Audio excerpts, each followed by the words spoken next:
Giant stalker, dragon stalker, crypt stalker, demon stalker, rift stalker, Grom stalker, crypt stalker, scourge stalker, wind runner. I'm a pony, lead skilled hunter. A death dealer, a life stealer. That's just the cost of being. Welcome to episode 133 of the Hunting Party Podcast. This is Euripides from Wow Insider, out DPS, and Call to Auction. And I'm Darkbrew from thebrewhall.com and the Brewhall on Twitter. And this is Frosttime from Warcraft Hunters Union, WoW Insider, and Frosttime WHU on Twitter. Let me go out on a limb and assume that you guys can hear that in the back. Hear what? Never mind. Some background noise. Way to screw up our intro. Yeah, I do that. If there's background noise, I'm going to mute my mic. I don't hear anything. Excellent. And I'm Ollie Sonder from the Hunting Party Podcast, and Euripides is trying to steal my line. All right, if you want to participate in the chat room today but aren't registered, just go to the chat window, and I guess today type, "No triple crown makes me a sad panda," because I'm very sad about this. And you'll be prompted to register and chat about hunter stuff. But horses are pets, kind of thing. Okay. What is that, a whiskey reference? No. Oh, my gosh. The Triple Crown. I was about to ask. Yeah, the big horse race, right? So, all right, I guess maybe so. You're dating yourself. Not dating myself. So every year there's three big horse races: the Kentucky Derby, the Preakness, and then the Belmont. The Belmont's being run today, and it's been 34 years since a horse has won all three in the same year. So this year we had a contender. The horse's name is I'll Have Another, but he was injured and he was scratched from the race today. So now they might as well just cancel the event because no one's going to watch anyway. But I was looking forward to this. I'm not a big horse racing aficionado, but I do like to see like historical sporting events and things like this. So I was looking forward to seeing the opportunity of the 34-year Triple Crown route. Have you or do you plan to ever go to a figure skating show? No, never.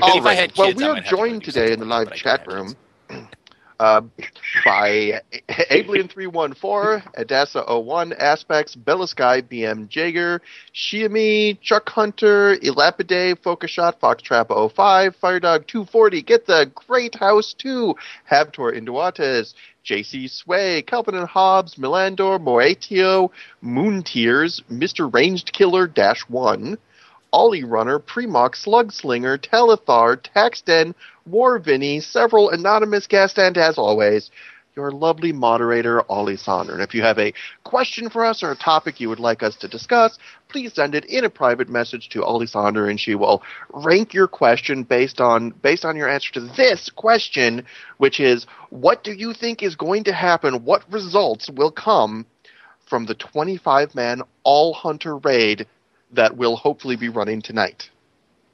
Way to segue. That was impressive. You want to just go ahead and do the announcement? Yes, the 25-man all-hunter raid. We will be attempting it tonight for the first time for real. We are accepting cross-realm raiders, so you don't actually have to be on Iceground to raid for us. If you do want to raid cross-realm, you can go over to warcrafthuntersunion.com. Most recent post is about the raid. Leave a comment there. Say, like, hey, dude, what up? Here's my... It's going to be at 5 p.m. server time, Icecrown server, which is 6 p.m. Central time. We're going to be doing Cataclysm content, but not Dragon Soul. So this raid will not screw with your Dragon Soul stuff. And, I have to say, my great hope is that we get enough flippin' people to turn out to do a 25-man all-hunter raid. With the exodus to Diablo 3 lately, I'm hoping there's enough people who are going to hop over there to try to make some hunter history. Hasn't everyone beaten that game now? See, I haven't even installed it and attempted to play it and don't know very little about it, but at this point, aren't they done playing that now? No? That's what I've heard. People in trade are complaining now that Diablo 3 is basically beaten and is of no more interest. What do they do? Because WoW is still kind of stagnant and not really getting any new content until Mists. So, I think a lot of people have, and the ones who haven't are kind of the late adopters, but I think the mass exodus that we saw was I'm not sure what's going to happen to those people now. I guess they'll kind of come back. Maybe they'll find interesting things to do that aren't related to what they would normally do. For example, raiding 25-man hunter raids. I know, against Cataclysm content. I'm really excited to see if this works out or if this ends up being a horribly amusing failure after failure. We'll find out. But if this fails, by the way, what you could do is you could try and arrange, large hunter-only incursions into Horde territory. Like, imagine, 30 hunters popping out of camo simultaneously and hardcasting an aim shot on a single target, like an auctioneer, for example, and it would just gone. Yeah, I mean, the challenge with the raiding is you have to do Cataclysm raid. Like, you can't go back and do Lich King stuff because, people can practically solo that stuff now. So it's really not a challenge with 25 people. So where's the As a matter of fact, stuff? a hunter has soloed the Lich King. So, yeah, it's got to be Cataclysm content. And the real challenge is finding bosses that don't have a crap ton of unavoidable damage, right? Because that's the favorite mechanic to keep healers occupied, is like, oh yeah, and something will happen and everyone will take a whole bunch of damage, so healers have to heal that in addition to their spot healing. And that stuff, hunters just, there's nothing we can do. We're just like, oh, we took it. Maybe we can Spirit Beast heal ourselves for a tiny fraction of it one time, but then we're dead. And that Arth went a couple weeks ago with a 10-man hunter, 85 hunter team to Baradin Hold, and he quickly found that was the case with the first boss in Baradin Hold, that he has that debuff and that mass AoE that's unavoidable. And it was like, oh crap, well, by the time that hits a couple times, we're gone. On the other hand, 25-man hunter raid will put out a crap ton of DPS. It certainly will, and I guess that's the challenge. Can you output more DPS than, can you out DPS the damage that you're taking? And I guess that's sort of the race. And how much of that damage can you guys mitigate between pets, bandages, healing potions, and deterrents? Yeah. Yes. I wish they had something that you could do, like if you're in some sort of older content, you could turn on the 2 tier 5 bonus without actually having to wear 2 tier 5 gear. That would be awesome. Which, by the way, heals you according to the damage you do. So it would be perfect for hunter raiding. According to the damage you do. Oh, that's right. Yeah, that just heals your pet. Yeah, that's true. That wouldn't even help with the situation. No. Well, whatever. There'll certainly be interest in Mists of Pandaria when we have a lot more self-healing going on, especially with some of the recent buffs to beta self-healing in reaction to the previous nerfs to beta self-healing. Segue, thy name is Frostheim. Yeah, but you're skipping so much, whatever. Oh, but we can go back to I'm segueing into news. Yes, you're segueing to the bottom of the news. Spirit Bond is now 2% from 1. And what else do we have here? That's the big thing. Spirit Bond, right, started off at 5% healing, 5% of your total health healed every 2 seconds, and this was ridiculous. This was, just huge amounts of passive self-healing. And then, so they nerfed it. They nerfed it into the ground to 1% every 5 seconds, which was kind of not worth it. You just wouldn't take Spirit Bond over the alternatives. They bumped it up to 2%, and I feel like that's probably where it's going to stay. It's a pretty good point where it's useful. It's great for leveling, right? Because, it gets you healed up in between fights. It'll be an interesting choice between that and Ironhawk for raiding. Here's what the other thing I guess we haven't talked about is exhilaration and what they've done with that. Which is that was tied to deterrence, and they removed the deterrence piece, and so now it is the disengage. Excuse me, you're right, disengage, and now it just instantly heals you for 30% of your health and heals your pet for 100% of its health, and it's on a 2-minute cooldown. But they moved it from that tier. It's no longer the level 15 spell. It's now level 45, and it's on the same tier as Aspect of the Ironhawk in Spirit Bond. Yes, and so it's and a lot of people have been doing like some big math, like, well, how does this compare to Spirit Bond in terms of overall this? And it's not. One thing you have to keep in mind is when you heal a larger amount in a shorter amount of time, that's better than healing the equivalent amount over time, right? Because you're dangerously low, and that PvP douchebag is about to one-shot you, and you can ping. Get 30% more health. You can survive a handful more hits. So that's that's where you start getting the cooldown tied in, and I wouldn't expect a burst heal ability like that to be as efficient as a low-grade passive heal ability. Just for balance. Well, and that's exactly it. The burst healing is huge because, and that was one of the huge complaints that hunters have had this entire expansion. Many other classes have, instant self-heals. We don't. Our damage mitigation has been historically less effective than other classes, and to top it off, if our healers CC'd, we don't have much we can do. We got some pet heal maybe, but in our Chimera shot. But other than that, you're basically, this is it. And right now on the beta, I was actually messing around with this a touch. Right now on the beta, readiness, at least for me, wasn't resetting exhilaration. I have to assume that's a bug. I don't know about that. Well, because readiness even has a thing in it. It'll reset any ability with a cooldown under 6 minutes. Well, they might rework the wording, but I think it might be deliberate that they left this off because you're right. That is a very powerful ability for PvP. Being able to do it twice, because don't forget, you're not talking about in a PvP environment, and this is clearly meant for PvP because in PvE, Spirit Bond would probably be better. But in a PvP environment, the number of times that you are down close enough to the end of your life and they would actually be able to get a killing blow on you, that doesn't happen that often. In any given 2 minutes, if it happens once, this will get you out of it. If it happens twice, you're up against a better team than you. But if it happens, if it happens twice in 2 minutes, being able to get to those twice, that'd be kind of like, back in the day when rogues were basically unkillable because they could just get out of anything all the time until you had a lot of people on them and were, stunning them or something. I remember those BC days when we had a rogue off-tanking Groll. Exactly. Avoidance tanking, and if he did get hit, the ability that would be like, but if you do get hit, you can't be killed would kick in, and you get healed up, and he'd be avoiding for the next 3 minutes. I would not be surprised, however, to find out there might be a fight or two in PvE in which this ability is worthwhile. Oh, definitely. There exists some already. Just to take the burden off of the healers a little bit. We're going to have deterrence, and even if deterrence doesn't deter the damage, we get the 30% damage reduction. Then you can get a 30% heal. So I wouldn't be surprised to find out that there'll be occasional fights where it's like, hey, if you're in this fight, respec into exhilaration. But referencing the Chimera shot thing, one of the issues I feel like one of the issues the designers ran into is they were trying to give hunters more self-heals, but they're like, but we have to consider the best case scenario, which is your marksmanship, and you also have Chimera shot, which heals for quite a bit. And so what they did to let them, sort of buff exhilaration back up by redesigning it, and to buff Spirit Bond back up, is they nerfed the self-heal component of Chimera shot.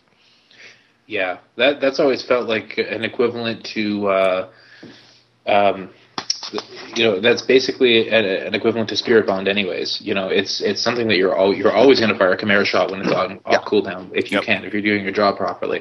And at that point, there's no choice of when do you heal. The choice is when do you damage. And if this is going to help you by healing yourself, then so be it. Maybe 80% of the time you won't have any lost health if you're playing with a competent healer or you're not the target or something. But that puts it in the same realm as 1% per second kind of thing. Obviously, the amount is different, but it's not fun or there's no choices involved. Yeah, that's an interesting point. The Chimera shot heal is basically. It's really, really close to being a passive heal because, you're always hitting your Chimera shot when you can anyway.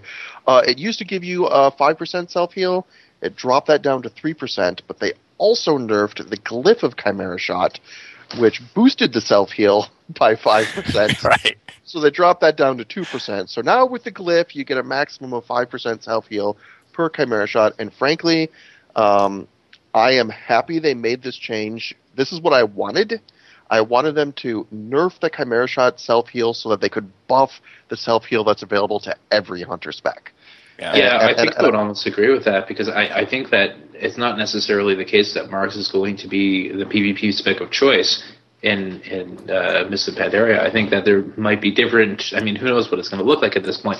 But I wouldn't like one spec to be better for self healing, another spec to be better for damage output. I'd like all specs to be equally good at self healing, and then the damage, and then the trade off from the different specs should be: do you prefer higher but level damage, or do you prefer spikier but overall lower damage, or do you prefer maybe more CC, more controllability, more survival? Like I can think of ways of balancing the specs that don't involve extra self-healing. Sure. Right. You also have interesting damage choices for PvP with like BM, right? So hey, gives you some ability to DPS out of LOS, right?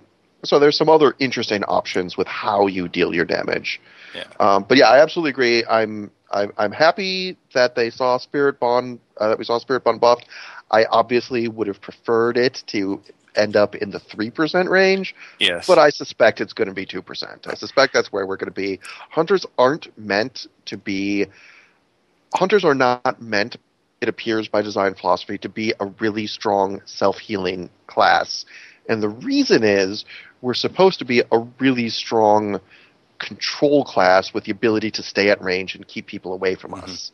And that's, I think, is one of the trade-offs, If we were like a melee class, you could make a greater argument for we should have the same self-heals that rogues or warriors have.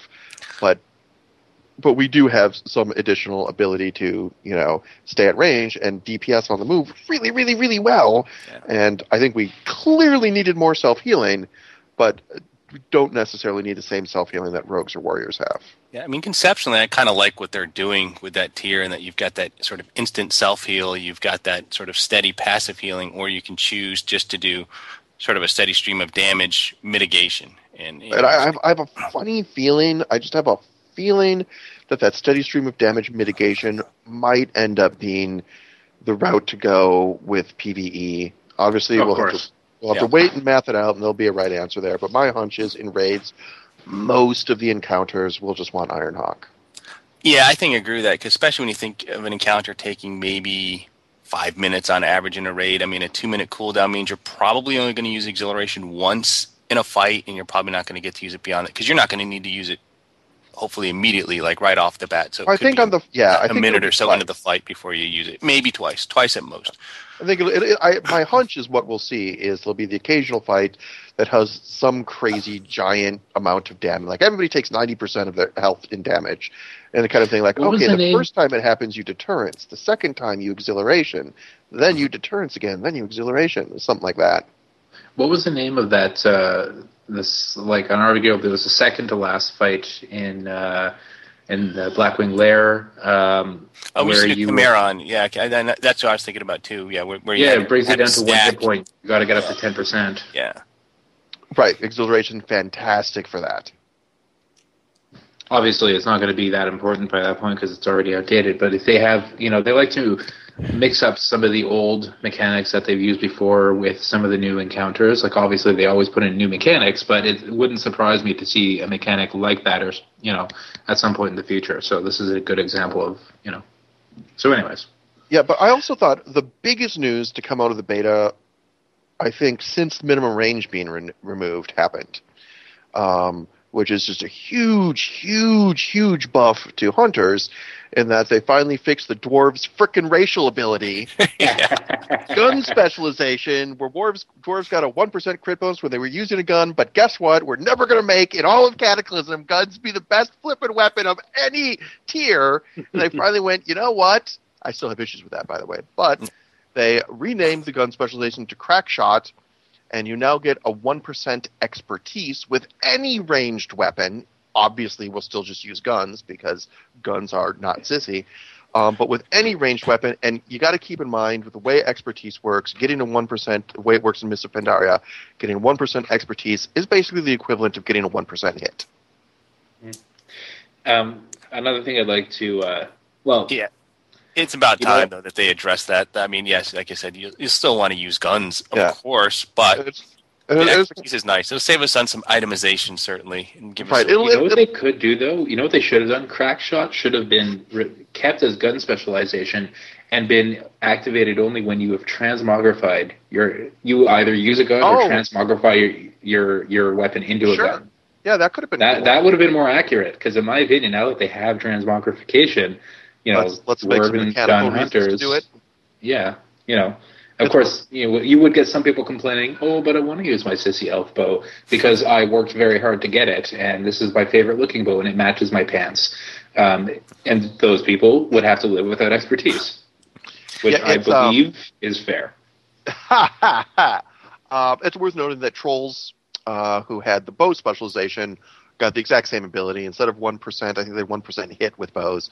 They now have 1% expertise with any ranged weapon. Yeah. I don't know what they call theirs, but I don't care. But it's pretty much the same racial now as the dwarves. So the other interesting, of news for us is that Fetch has a 0.1 second cast time. I haven't been paying too much attention to this, but did it used to be instant? Is that the situation? I assume so. I mean, this is one of those. I have a feeling. I never paid attention to it. My hunch, my feeling is this might be something that Fetch didn't change, but MMO Champion just data mined a new piece of information. Could be. Oh, maybe. Yeah. That's what that smells like to me. I think the other big change though was Cobra Shot. Cobra Shot got the same buff that Steady Shot got, where regens 14 focus instead of 9. Hello.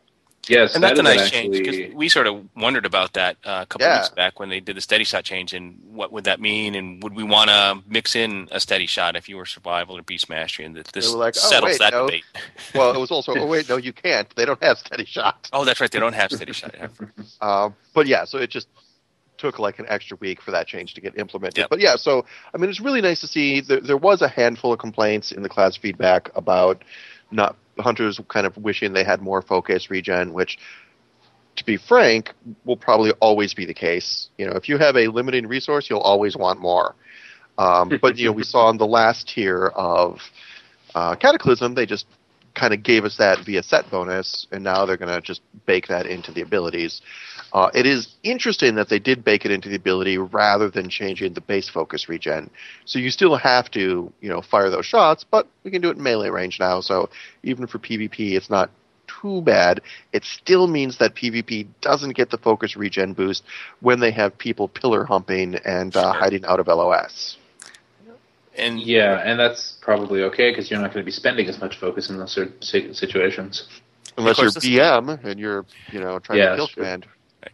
And of course, this will be crazy fun when it's first release because everyone will still be in their tier. I know, 4-piece bonus, 2-piece bonus. So that's 28 focus. I'm curious to see how long those set bonuses become like. Oh, you know what? I could have level 90 gear, but I'd rather have my level 85 gear because the set bonus is so ridiculous. Yeah, they might even have to do something to break those set bonuses. Mm-hmm. Yeah, it only works until you're level 89 kind of thing. Yeah. We have a potential timeline. Everybody's speculating now that Mists of Pandaria might get released sometime around Hallows Eve because they updated the eye level for the gear from Hallows Eve to Mists of Pandaria levels. Now, what do you think, guys? Do you think that this holds any water, or do you think it's a case of just, why don't we put this in just to make the people who read MMO Champion squirm? I think it does not hold water. It seems to me, given the state of the beta, they've updated things to level 90. They haven't yet opened up the raids. Right. But they did update things to level 90, and the kind of changes we've been seeing in the last couple patches are tuning changes, right? Now they're like, ooh, we're going to change your heal from this to this. We're going to change the damage of this to this. This is the kind of changes that don't happen early in the beta process, and I can't imagine going June, July, August, September, and October, another 5 months of beta? No. I still think your midsummer is the best bet. Okay. Could be. Well, they said that they also do the pre-patch too, so it would make sense that they'd get all of our abilities and talents up. That's on the PTR now, isn't it? Up to par. I don't know that they did it on the PTR. No, I don't think patch 5.0 is on the PTR. No, it's not on the they've PTR yet. It. They've hinted at it, I guess, or MMO Champion sort of hinted at it, something about that. But the point is they'll probably release at least those changes prior to them releasing the expansion. I mean, the one thing they did do this week was take the starter zone with the Jade Forest offline because they want to do some rework there. So it's hard to say Yeah. what kind of changes are going to need there. But to get to level 85 to 86, you just talk to an NPC right now in the beta, and he'll get you that level and send you off to the next zone after that. Certainly one of the first signals of the expansion is coming is when they start testing raids in the beta. And so once you see the raids opened up, maybe you've got at most a month left of beta, is kind of my feeling, before they start looking at patch 5.0 happening. So, I mean, I think we still might be on track for a touch later. I think my original prediction was end of June or July, and I think we might be looking at maybe end of July, possibly August. Yeah, I would say August, sometime August, maybe even the beginning of September might be the. Yeah, I think July feels too fast because they've still got a lot of work to do. Just moving back to the changes for a second, I noticed we missed one here. Barrage and Glaive Toss were changed. Yeah, this is damage changes, which actually that's happened a couple times now. It's interesting because we've seen the damage on those things change a couple of times before we've even been able to use the abilities. Yeah, it sounds like they've got a test hunter somewhere in a private server. I was just saying, and I wonder if we'll see additional changes since now people can get to level 90. They are getting to level 90, and we're getting to see these abilities in action. Yeah, and without question, there's obviously lots of internal testing happening in addition to the beta, and no doubt they wanted to pay a little bit more attention to the level 90 abilities right before they were going to make level 90 an option. To try to keep the bitching down a little bit, but I also would not be surprised to see more tweaks to those now that everybody's going to be testing them. Yeah, and Narrow Escape now lasts until canceled. I forget what that one does though. Which one does? Narrow Escape. Oh, that's the web trap when you disengage. Oh, of course. Now lasts until canceled. Okay. Well, anyways, I'll have to go. So what it is, the way it describes it now, when you disengage, everybody gets webbed, and that web that traps them lasts until canceled, which is a weird ass mechanic, but it almost implies like, oh, I'm rooted. I now need to cancel my route before I can move. Well, I don't imagine you'd allow the players to cancel it, or else they just macro it into all of their shots. Maybe it's something where the buff that would generate the web lasts until it's canceled. That's probably, and you could trigger it.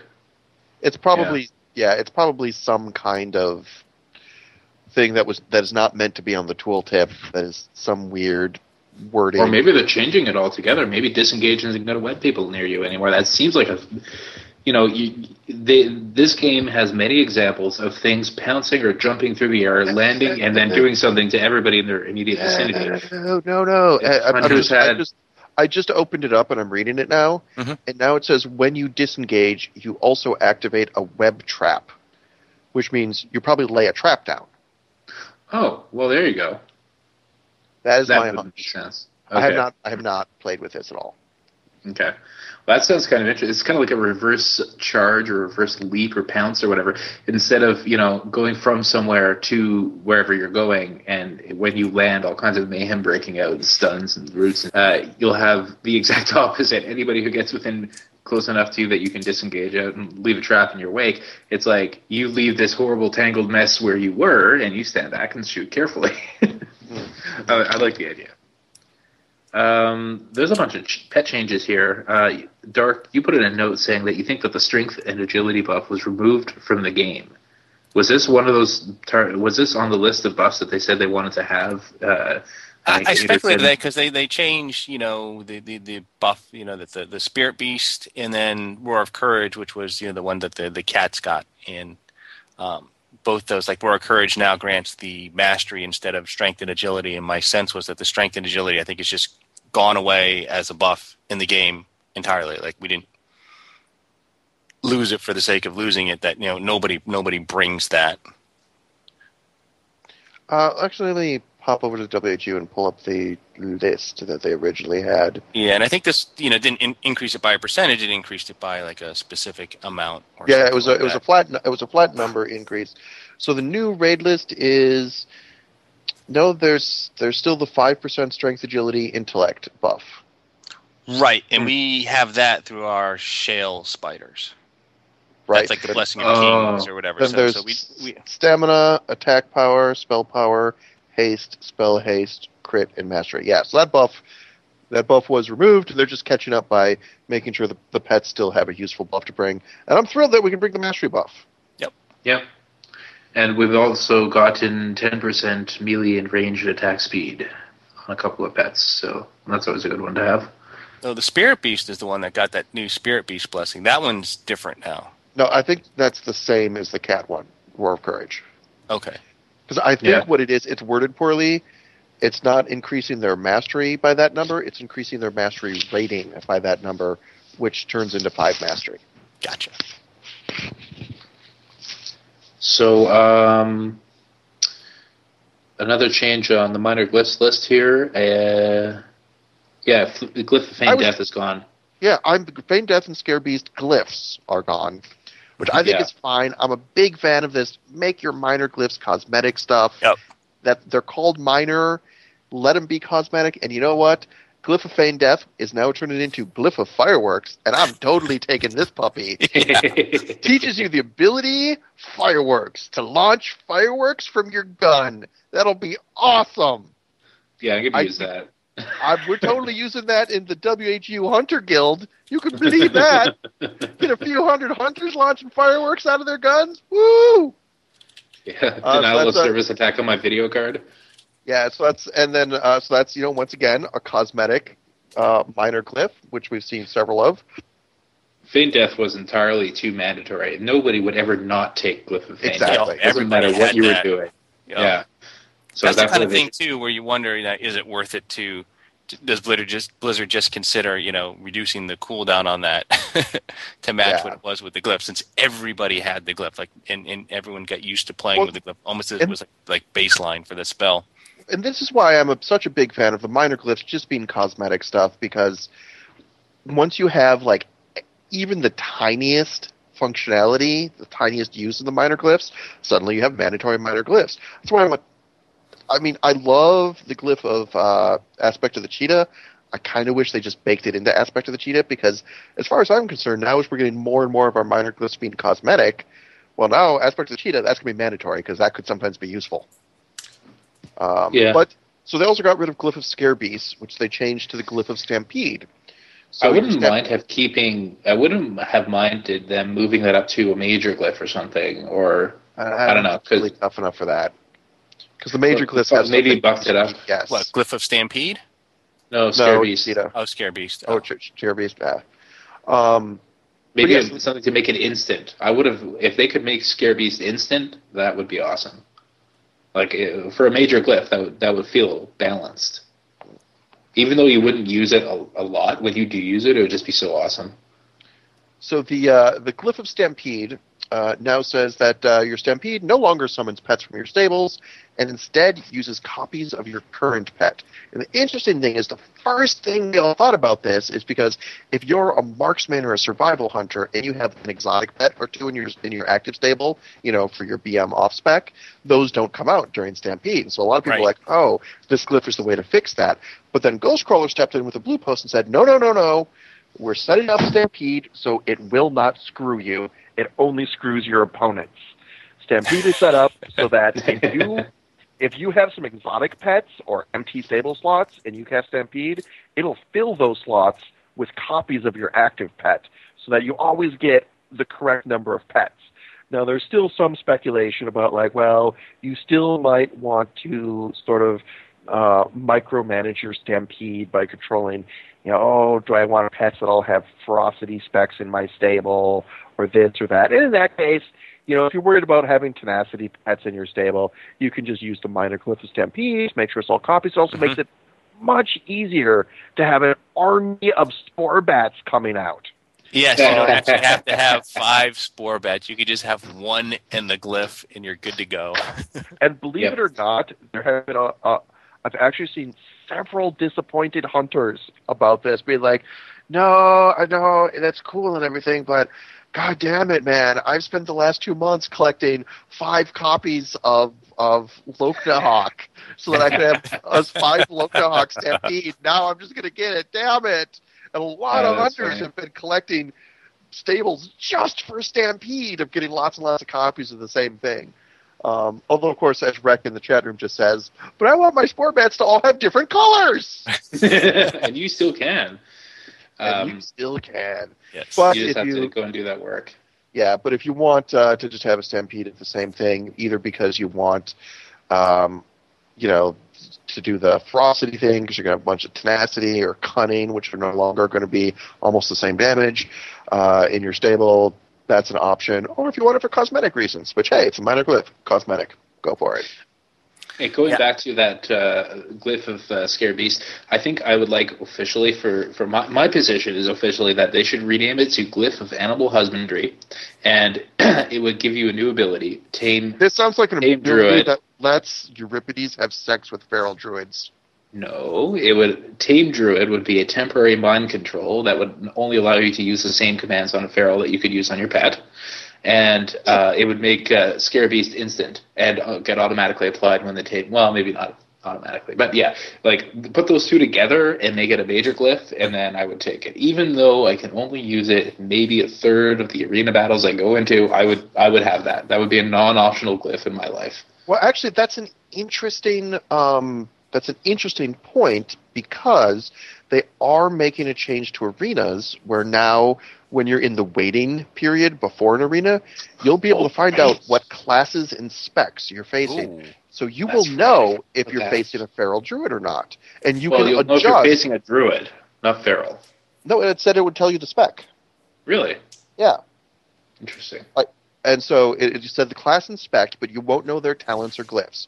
But so you can adjust in that period your talents and glyphs based on what class and spec you're going to be coming up against, which I think is really strategically interesting. Yeah, well, it means that there's no longer a choice of having, you'll no longer be in the wrong spec for some, like if there are any comps that hunters are good against in BM but bad against in MM, then you'll have that choice. But there's not a whole lot like that now, and I don't imagine they're going to be putting a whole lot.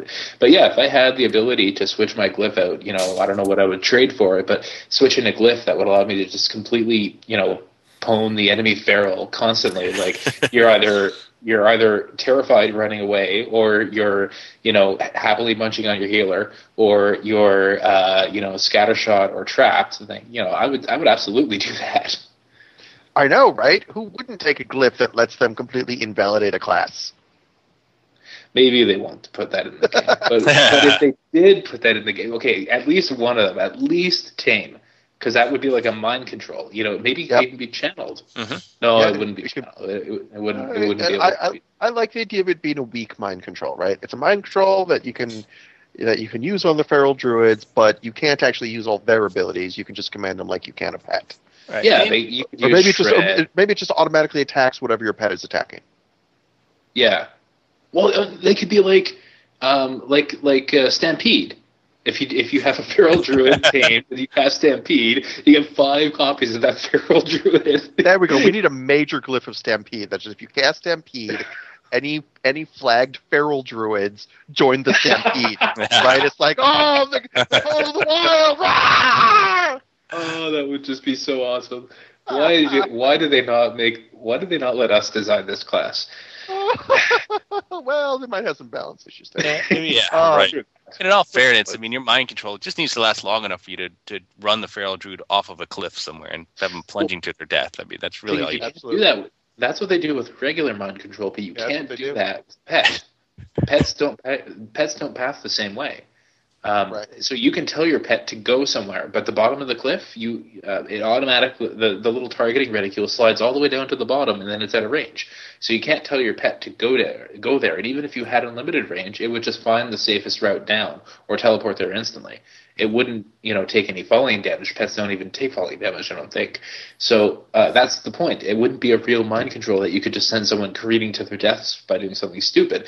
But what you could do is, force, the feral to attack their healer, for example, or attack your current target. And more to the point, their their DPS would be able to attack the feral, possibly breaking the mind control. But if they hit it hard enough, maybe they would break that mind control. But that would mean that they have to heal them up once they come back.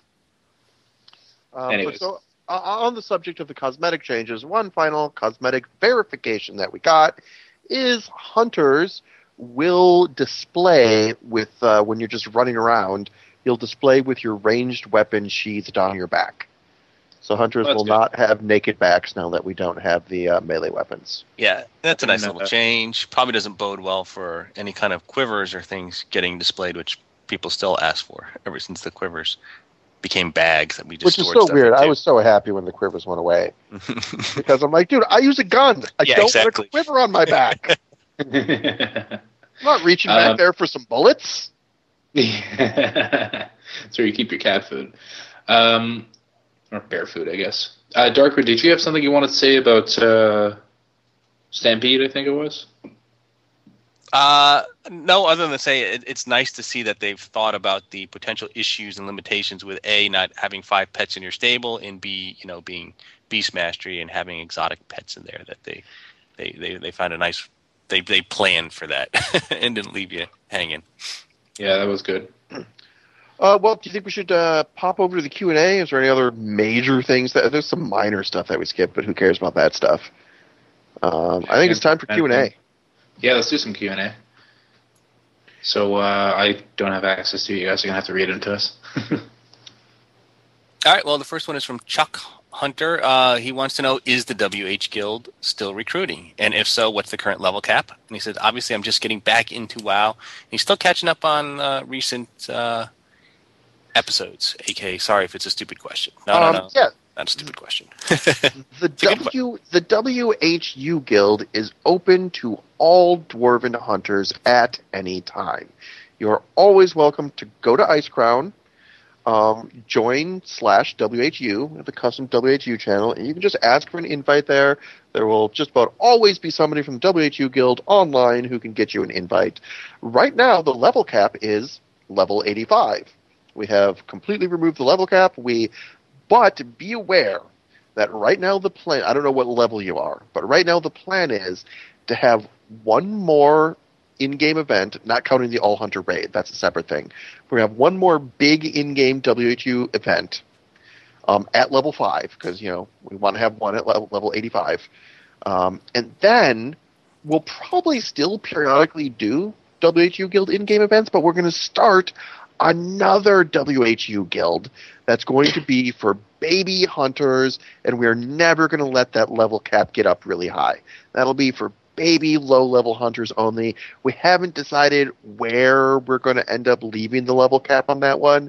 Will it be 19? Will it be 29? We kind of want to pay attention. Would it be 24, 25? We kind of want to pay attention to what the PvP brackets are, and with that in mind, I kind of want to wait a little bit to see if any changes to rated brackets happen in Mists of Pandaria. But we want to be in a place where we're in a good level for our rated battleground brackets. And it would be really nice if it could be over 20 so you can also have a mount. Mm-hmm. But that is going to happen in the future. But we do have another level 85 event coming up. And then going forward, we'll probably occasionally have the Big Boy Guild events and the Baby Hunter Guild events. And they'll be different events. Or you could just use the big boy hunters to come in when the hordes start trying to grief.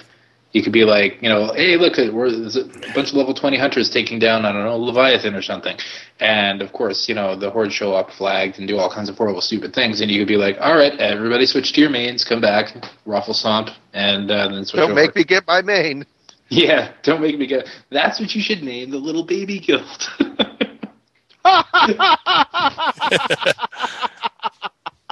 I think that's too long for a guild name.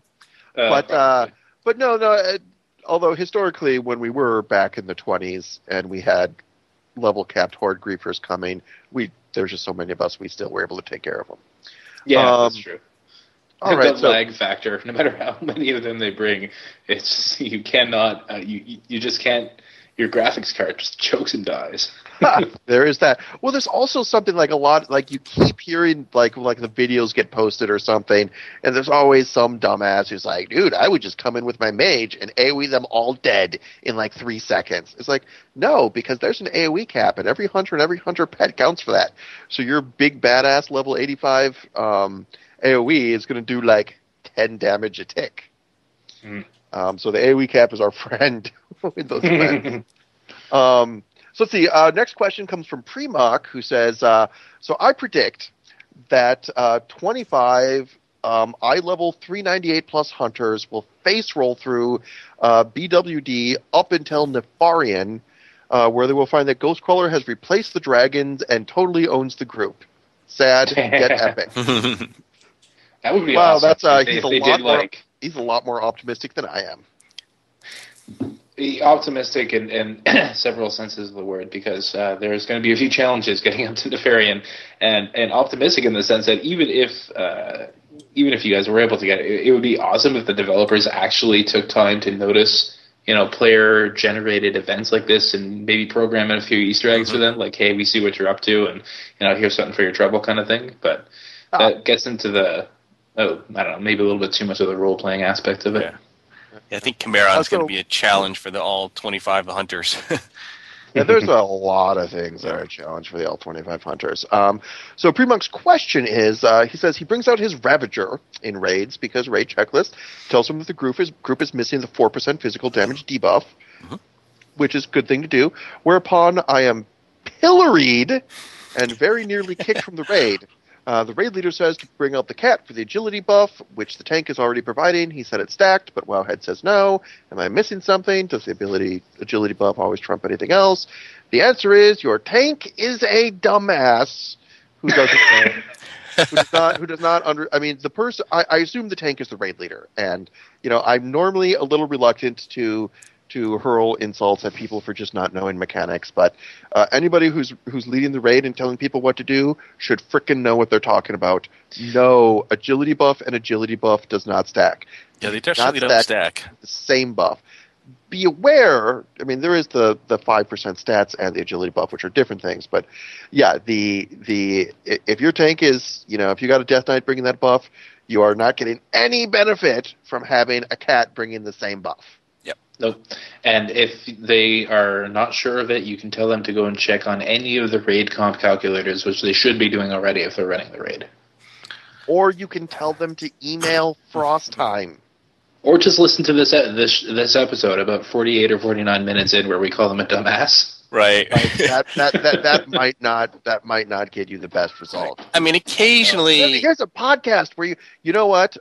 Who has Premock asked this question? Hey, Premock, just for the sake, since we're kind of being assholes now, although we're being elitist jerks now is what we're doing. But once again, I'm like, dude, if you're leading a raid and telling people what to do, you should freaking know what you're doing.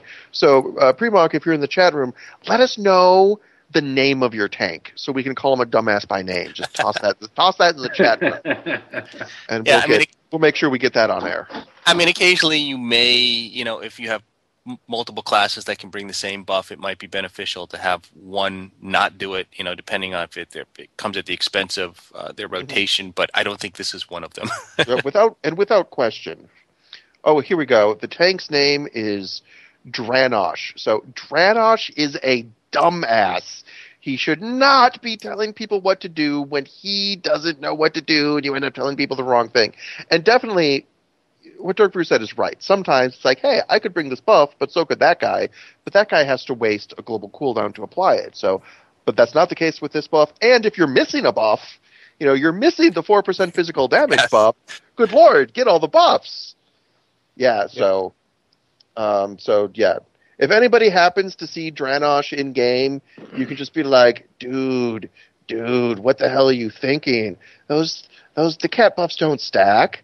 What are you a dumbass? I mean, he's clearly not a hunter, so I guess we can't expect too much from him. Man, you're going to get so much hate mail from this. It's going to be ridiculous. I know, this is really kind of an asshole, hardcore, elitist jerk thing to do, but sometimes you got to do that just because you're in a feisty mood. You can also suggest that Dranosh and similar tanks actually get the add-on raid checklist. Just, Yes. Just saying. Yes. That's true. That would be a much less invasive and offensive way of approaching this. So I would actually recommend that. Yes, made Well- by hunters for hunters. That's a very nice add-on. One of the best additions for this expansion.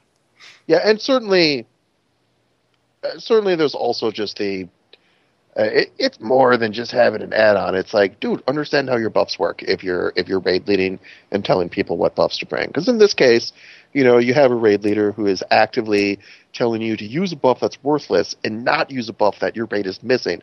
I should point out that if you didn't have the agility buff, it's usually a much better idea to bring the strength agility buff than the 4% physical damage. But yeah, if you already got it, dude. All right, what's our next question? The next one is from Xiami, who says, with an all 25 hunter raid, servers will crash, the second cataclysm will happen, and 25 spore bats make bosses cry, and rogues bleed out of their anus. Death Knights 2. And her question for the show is, with the upcoming changes in Mist, do you think that we, BM hunters, will be back on top for soloing content? Well, that's actually a good question, because we're losing those pet talents, so that's been sort of normalized across all hunter classes now. Well, so their tenacity pets are going to be the same for everyone. Yeah, well, one of the big things that happened in Cataclysm is it used to be just a given. If you were going to do extreme soloing, in most situations, BM was best. And then it kind of changed in Cataclysm because BM hunters no longer had a bunch of things to buff their pets that other people didn't have, and the extra talents. It's like, hey, if I want a tank pet, I can already get every tank ability. And of course, threat doesn't matter because of the Glyph of Misdirection. So we don't care about threat, we don't care about DPS.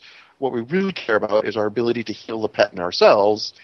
And marksman hunters had substantially better self-healing because they had Chimera Shot.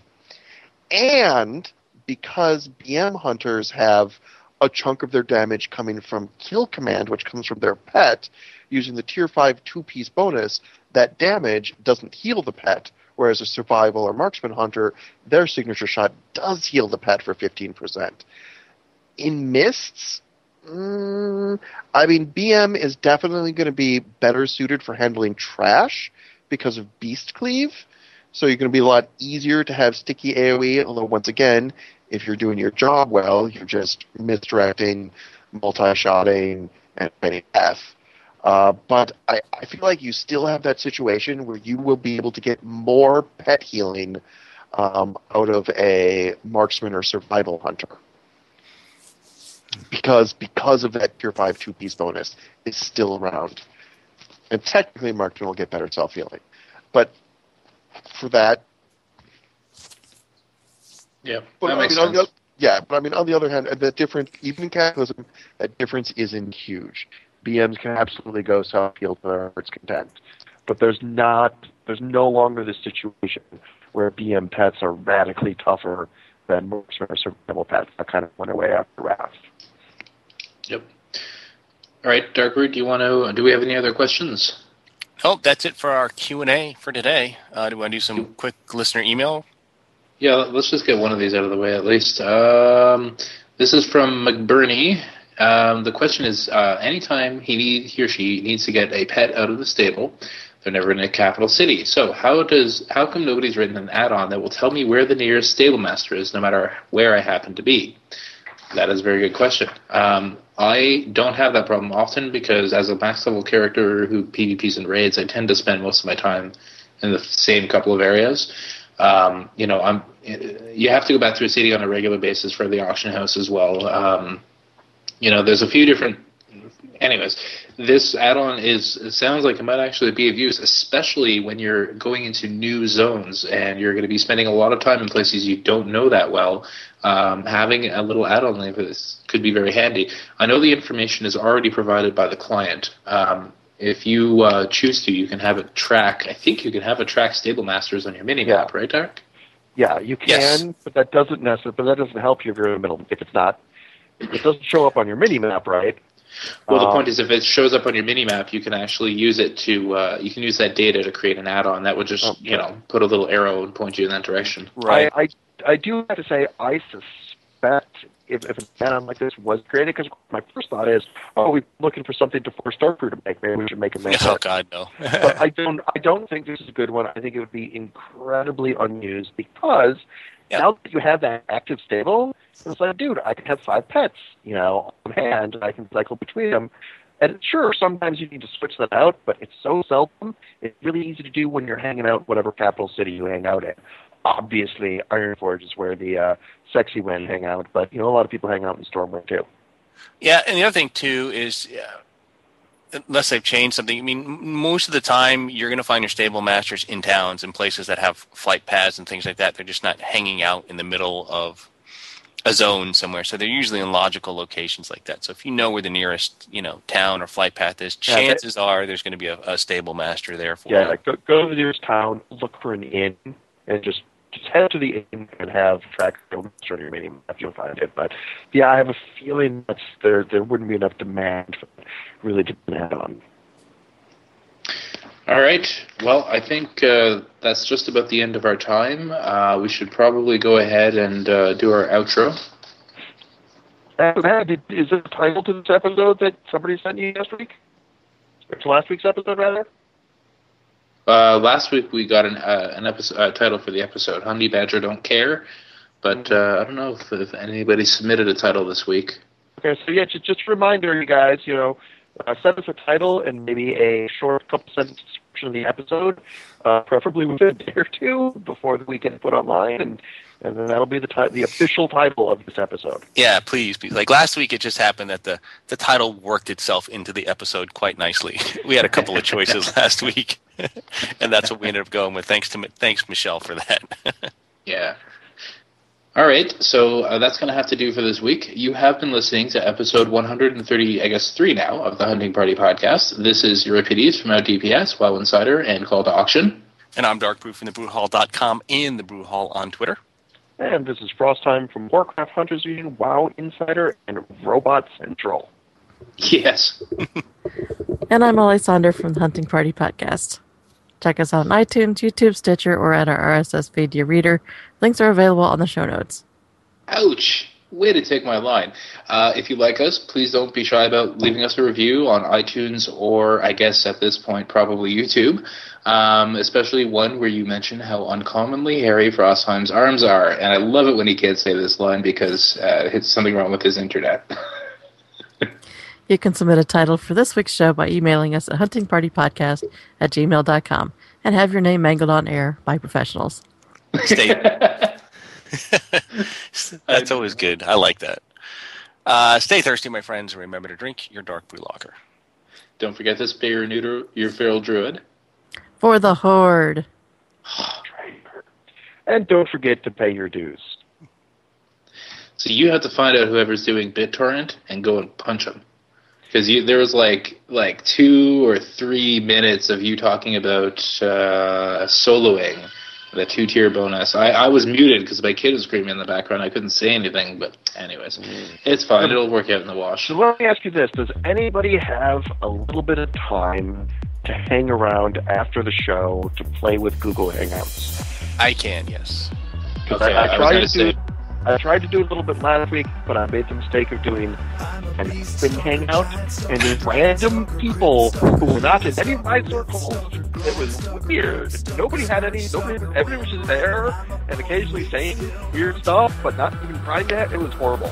So I'd like to point out that I did understand what you just said, but it really sounded like you were one of those auto-tune guys singing "I'm on a boat." I'm on a boat. I'm on a boat.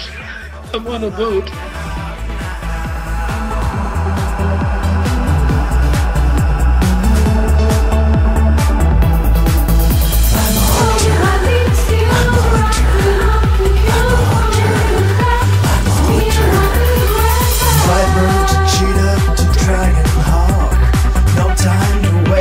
I can jump shot, BM, MM, and SV. I can rock out any tree.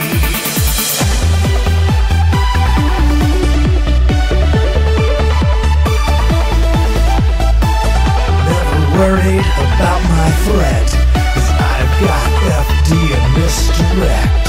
Catching loose mobs in my trap.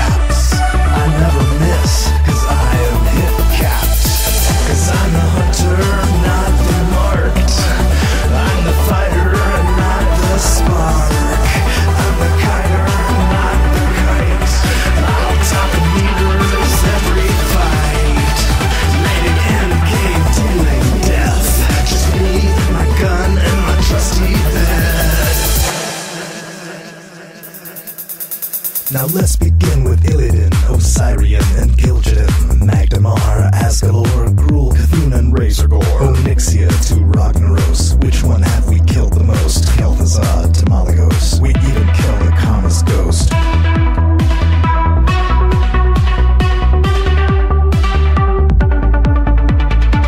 Feels like we're getting close, all that running as a ghost.